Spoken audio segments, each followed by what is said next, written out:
Welcome. Counting the Omer during this time of the COVID pandemic is especially comforting while at the same time elevating. So we really have a great gift and a blessing to be able to have this opportunity to make our souls ascend with the gift of knowledge and introspection as we go through the 49-day counting period. We have the blessing of being able to heal and repair aspects of our own being, and then also to elevate our emotional makeup as well as that of the rest of the world. Humanity can benefit by all of the work that all of us are doing with the actual counting. The energy that we connect to finds its way to manifest out into the world as we begin to share it with others. We actually can generate global correction just one day at a time, and it begins with us. Today we're covering day 16 as we explore the third week of our Omer counting. We are in the week of Tiferet, beauty, harmony, truth, and compassion. Yesterday we brought in loving kindness. The loving kindness of Chesed was mixed around into the emotional stew that we're doing, and now today we add in Gevurah, which is discipline and justice. So on this day 16, we have the Gevurah of Tiferet, discipline in compassion. So we've explored compassion, and we're going to continue to do this as we, make our way through the Sfirot and the days. So right now what we want to look at is the Gevurah in Tiferet. So extending compassion to another is a delicate balance, and we've sort of discussed this as the days have gone by. It's important to use discretion. Just enough can be extraordinarily comforting, while too much can be stifling, unsettling, and actually cause undesired effects, quite the opposite of what we intend. Using discipline to monitor your motivation and expression will then guide you toward the right balance, bringing harmony and truth to light. Discipline is actually the barometer that will gauge whether your compassion is coming from a place of healthy concern and direct intention, clear and concise focus. There are times when we should give with a whole and complete heart the loving care compassion can bring. And then there are other times when we actually should refrain, take a step back, and prioritize our motivations. We need to be sure that we are actually acting in a way that best represents the interests of the person that we wish to comfort. We also need to look at how and when we reach out to others. Are we coming from a place of pride or maybe ego? Are we feeling guilty? Is that motivating our compassion? Do we have a need to feel superior, maybe stepping in too quickly to help rather than allowing the other to find their own way? Do we find ourselves giving more to others than our families and our friends? Or are we actually giving so much that we are not being compassionate to ourselves, actually losing ourselves along the way to the detriment of both? Do we temper our compassion with discipline so what we give is just the right amount? We have to be truthful with ourselves and utilize the power that is actually found within Tiferet, harness it to bring harmony and balance into our actions. Sometimes we can give so much that we actually can become codependent and do more harm than good. So, for example, do we apply tough love to somebody who might be in need, or do we use our compassion to enable them to continue down a negative path? Our desire to help can be so strong that it can actually hurt. There's that saying, sometimes you have to be cruel to be kind. If we apply the energy of Tiferet and bring discipline and harmony to bear, the truth of the actual situation will guide our heart to the appropriate balance, avoiding such despair.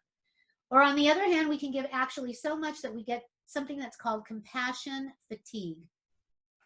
Compassion fatigue is a state which is experienced by people who are overextending themselves when helping others or animals that are in distress.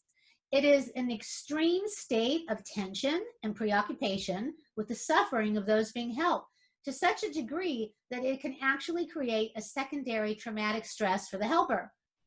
So signs of compassion fatigue can be feeling burdened by the suffering of others, blaming others for their suffering, isolating yourself, maybe experiencing a loss of pleasure in life or having difficulty concentrating, insomnia, physical and mental fatigue, and bottling up of your emotions.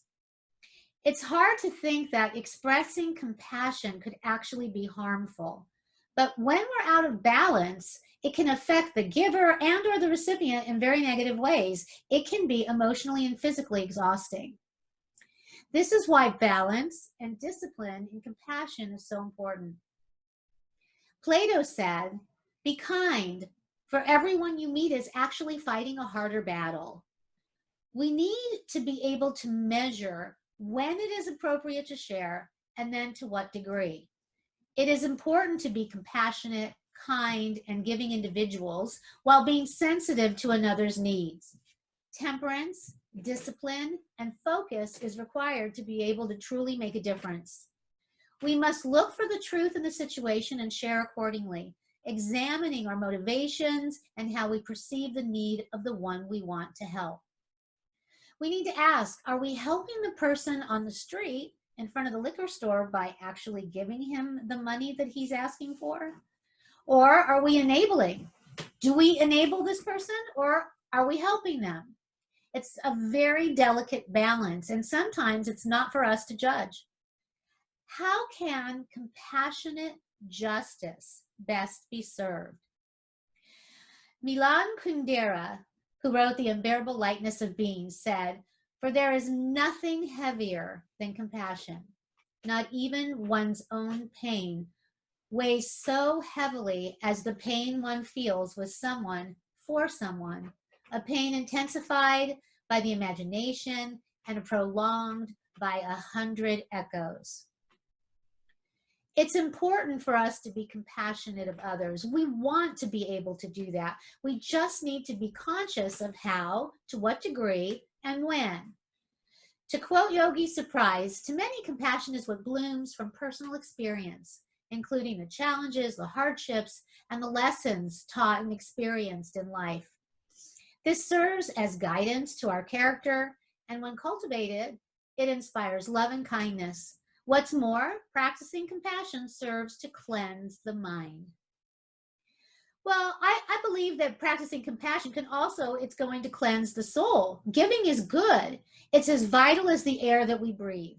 We need one another. We need to know that someone has our back, is in our corner, and there when we need them. We need to know that someone actually gets us and can sometimes see beyond the facade that we're placing in order to share, to be able to share with us and break through.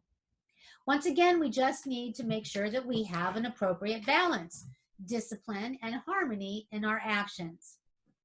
There's a saying, use your voice for kindness, your ears for compassion, your hands for charity, your mind for truth, and your heart for love.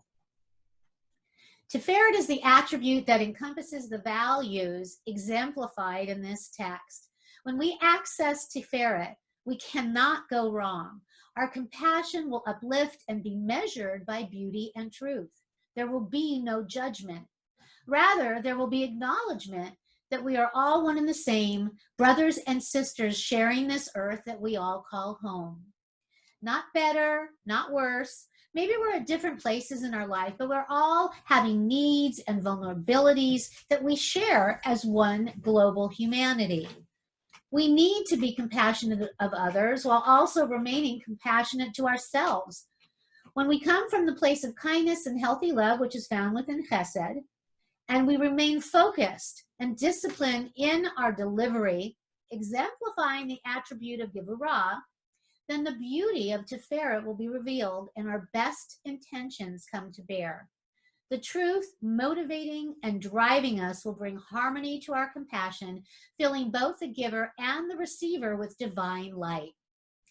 On the 16th day of the Omer, focus on discipline in your acts of compassion while remaining open to the needs of others. Be safe, take care, be well.